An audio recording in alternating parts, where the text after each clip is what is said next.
ഇന്ന് ഞങ്ങൾ പുറത്ത് പോണ ദിവസമാണ് അപ്പോൾ അതുകൊണ്ട് ഞങ്ങൾ പാല് പിന്നെ അതുപോലെ മുട്ട പിന്നെ നൂഡിൽസ് വാങ്ങിയിട്ടുണ്ട്. അപ്പോൾ എല്ലാവരും പോലെ ലോങ് വീഡിയോ ഒക്കെ എടുക്കണമെന്ന് ആഗ്രഹമുണ്ട്. പക്ഷേ വീഡിയോ എടുത്തിട്ട് ആളില്ല. 2-3 മിനിറ്റ് ഒക്കെ എൻ്റെ വീഡിയോ ഉണ്ടാവുള്ളൂ. പിന്നെ അത് നൂഡിൽസ് മുട്ടയൊക്കെ ഉണ്ടാക്കിയിട്ടുണ്ട്.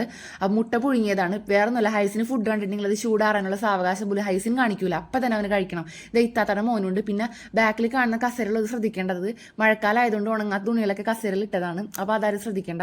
അപ്പോൾ അവന് നല്ല ക്ഷമയാണ്. ഇത്താത്തയുടെ മോൻ നല്ല ക്ഷമയാണ്. ഫുഡിനോടൊന്നും വലിയ താല്പര്യമില്ല. അങ്ങനെ ഞങ്ങൾ അതേ ഒരുങ്ങി ഇറങ്ങി. പക്ഷേ ഇത്താത്തയുടെ മോനെ കൊണ്ടുപോകണില്ല. ഒരിക്കലെങ്കിലും വേറെ ഒന്നുമല്ല, അവന് മഴയെങ്ങാനും പെയ്ത് കഴിഞ്ഞിട്ടുണ്ടെന്നുണ്ടെങ്കിൽ മഴ കൊണ്ട് ഞാൻ അസുഖങ്ങളൊക്കെ വരും. സ്കൂളിൽ പോണ കുട്ടിയല്ലേ. അപ്പോൾ അതേ അവൻ്റെ മൂത്താപ്പട വീട്ടിലാക്കിയിട്ടുണ്ട്. അപ്പോൾ ചെറുതായിട്ട് മഴയുണ്ട്. അപ്പോൾ ഞങ്ങൾ വിചാരിച്ചു ചെറുതായ മഴയൊന്നും കുഴപ്പമില്ല, അത് മാറിക്കോളും എന്ന് പറഞ്ഞിട്ട് ഞങ്ങൾ അത് 2-വീലറിന് ഇറങ്ങിയിട്ടുണ്ട്.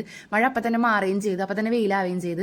അങ്ങനെ ഹൈസിന് ഞങ്ങളൊരു ചെറിയൊരു കഴിച്ചയും വാങ്ങിയിട്ടുണ്ട്. അപ്പോൾ അവൻ്റെ പപ്പ പറഞ്ഞിട്ടുണ്ടായിരുന്നു അവന് ബർത്ത്ഡേ ഉണ്ട്, അപ്പോൾ ചെറിയ ഗിഫ്റ്റ് എന്തെങ്കിലും വാങ്ങിക്കൊടുക്കാൻ പറഞ്ഞിട്ടുണ്ടായിരുന്നു. ആ വെള്ളിയുടെ ഒരു കുഞ്ഞ് കഴിച്ചയും വാങ്ങിയിട്ടുണ്ടായിരുന്നു. പക്ഷേ അത് കണ്ടപ്പോൾ തന്നെ ഞാൻ ബർത്ത്ഡേക്ക് ഇടിക്കാമെന്നാണ് ഞാൻ വിചാരിച്ചത്. പക്ഷേ കണ്ടപ്പോൾ തന്നെ അവനത് കഴിച്ചതിന് ഇടണം, സമ്മതിക്കണില്ല. അങ്ങനെ അപ്പം തന്നെ കഴിച്ചതിനൊക്കെ ഇടിച്ചു കൊടുത്ത്. പിന്നെ ഞങ്ങൾ ഉച്ചയായപ്പോൾ മന്തി കഴിക്കാൻ വേണ്ടി കയറിയിട്ടുണ്ടായിട്ടാ. പക്ഷേ ഹൈസിനാണെന്നുണ്ടെങ്കിൽ സമ്മതിക്കല്ല, മന്തി കണ്ടിട്ട് എന്തോ ഒരു ആർത്തി പോലെ. പക്ഷെ അതൊന്നും വീഡിയോ എടുക്കാൻ പറ്റില്ല, കാരണം എൻ്റെ ഒരു ഫ്രണ്ട് വന്നിട്ടുണ്ടായിരുന്നു. നിങ്ങൾ അപ്രതീക്ഷിതമായിട്ട് കണ്ടതാണ് അവളെ ഹസ്ബൻഡിനെ.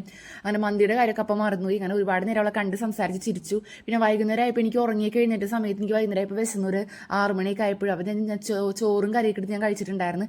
പിന്നെ ഹൈസിൻ്റെ TV ആണെന്നതാണ് ഇതിൻ്റെ അടുത്ത വീഡിയോ എന്ന് പറയാനായിട്ട്. അപ്പോൾ അവൻ്റെ കാലിൽ എപ്പോഴും ചെരുപ്പ് ഉണ്ടാവും. ഇപ്പോൾ 2-വീലറിൽ പോണ വഴിക്ക് അവൻ്റെ ചെരുപ്പ് പോയി. അപ്പോൾ അവന് ഭയങ്കര വിഷമമായി. വേറെ ഒന്നുമല്ല, അവൻ്റെ പപ്പ അവൻ ആദ്യമായിട്ട് നടക്കാൻ തുടങ്ങിയ സമയത്ത് വാങ്ങിക്കൊരു ഓറഞ്ച് കളറിലൊരു ചെരുപ്പാണ്. അപ്പോൾ അവനും വിഷമായി, ചെരുപ്പ് പോയില്ല, എനിക്ക് വിഷമായി. അവൻ ആ ചെരുപ്പ് ഉറങ്ങുമ്പോഴും അതേപോലെ തന്നെ വെറുതെ ഇരിക്കുമ്പോഴും 24 മണിക്കൂർ അവൻ്റെ കാലം ആ ചെരുപ്പുണ്ട്. ഇപ്പോൾ ഷൂ എത്തണമെന്നുണ്ടെങ്കിൽ അവന് ഷൂ വേണ്ട, ആ ചെരുപ്പിനോടായിരുന്നു ഭയങ്കര ഇഷ്ടം. അപ്പോൾ ചെരുപ്പ് പോയപ്പോൾ ഭയങ്കര വിഷമമായിരുന്നു. അവൻ്റെ മുഖമൊക്കെ മാറി കരയാനൊക്കെ പോയി. അവൻ എനിക്ക് വിഷമമായി. വേറെ ഒന്നുമല്ല, അവൻ്റെ പപ്പ വാങ്ങിക്കൊടുത്ത ഗിഫ്റ്റ് ആയിരുന്നു അത്, ചെരുപ്പ് ആദ്യമായിട്ട് നടക്കാൻ തുടങ്ങിയ സമയത്ത്. അങ്ങനെ അപ്പോൾ ഞാനപ്പോൾ പുറത്തുനിന്ന സമയത്ത് ചെറുതായിട്ട് ചന്ദ്രനെ കണ്ടിട്ടുണ്ടായിരുന്നു. അപ്പോൾ അകത്ത് പോയി ഫോൺ എടുത്ത് വന്നപ്പോൾ ചന്ദ്രനെ പിന്നെ കാണില്ല. ചെറുതായിട്ട് മഴക്കാറുള്ളതുകൊണ്ടായിരിക്കും. അപ്പോൾ എൻ്റെ വീഡിയോ എന്ന് പറഞ്ഞിട്ട് വലിയ ലോങ് വീഡിയോ ഒന്നുമില്ല, കാരണം ഒരു ചെറിയൊരു ലൈഫാണ് ഞങ്ങളുടെ ലൈഫ് എന്ന് പറയാനായിട്ട്. അപ്പോൾ വീഡിയോ ഇത്രയുള്ളൂ. അപ്പോൾ എൻ്റെ വീഡിയോ സ്കിപ്പ് ചെയ്യാതെ എല്ലാവരും കാണണോട്ടെ. വേറെ ഒന്നും എനിക്ക് വാച്ച് അവർ വളരെ കുറവാണ്. അപ്പോൾ ഇത്രേ ഉള്ളൂ ഞങ്ങളുടെ വീഡിയോ എന്ന് പറയാനായിട്ട്. അപ്പോൾ നമുക്ക് അടുത്ത വീഡിയോയിൽ കാണാം. Okay, by.